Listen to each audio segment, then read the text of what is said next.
not know, I recently completed my PhD in history at the University of Books on Tape. Recently,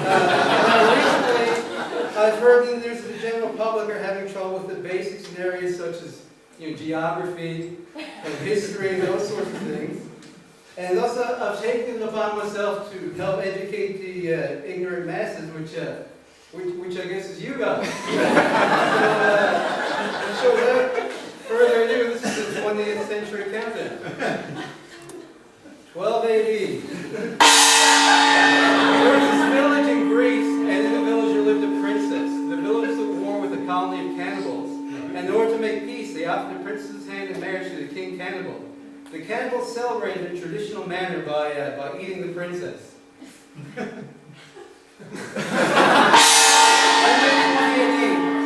Commodus was a Roman emperor who claimed to be the reincarnation of Hercules.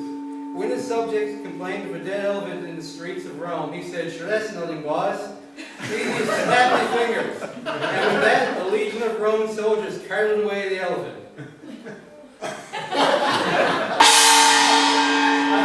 Dave's horse had died.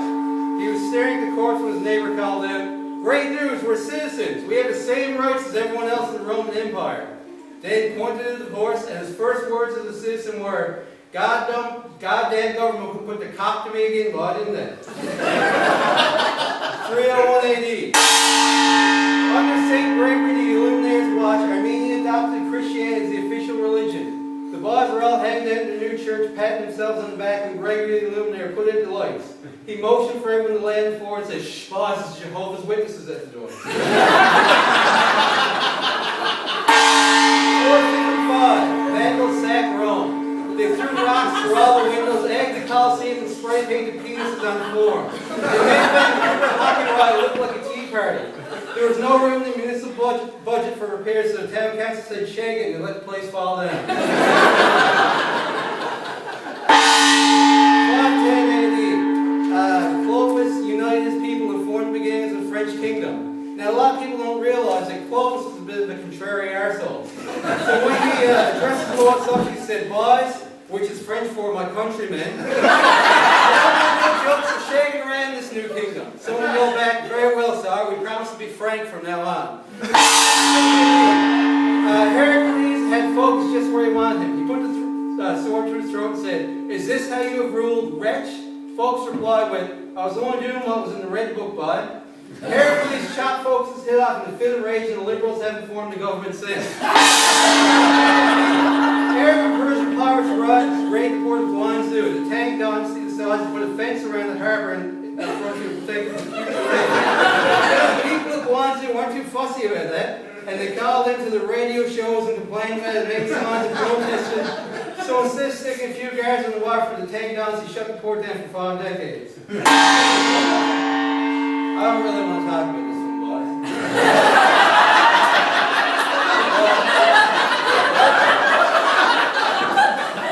Winnipeg called up Eddie, eh? I'd say Ice Cat's got oh shit. Leave everything refers to Christianity. The minister tells him he's a terrible sinner the minister is never seen again.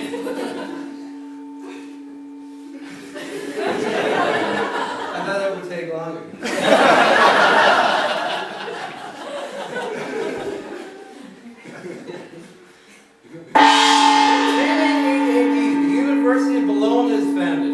In Italy. This is extremely historically significant. In fact, it's so important that universities around the world have been teaching students about Bologna ever since. I hate that one too early. 1100 AD. Henry I is crowned the King of England. The only thing he's better than ruling is fathering illegitimate children with over 20 in all. Henry is also historically significant because he houses kids and baby mamas in the world's very first trailer park.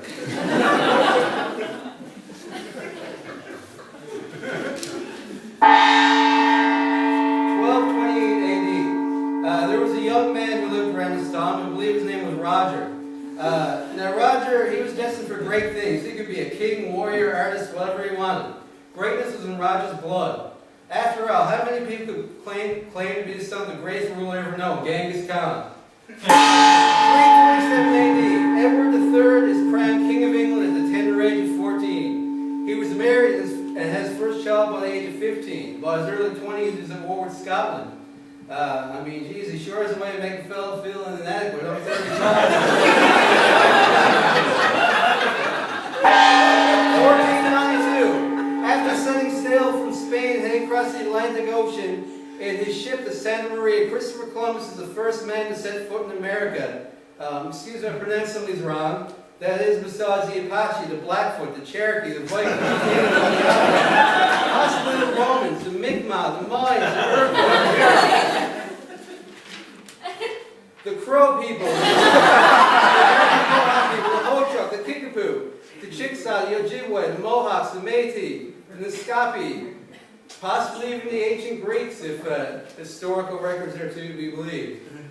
1616 AD, Shakespeare, writer of classics such as Romeo and Juliet, King Lear, Julius Caesar, dies on his birthday. The result is pretty much the worst surprise party in history.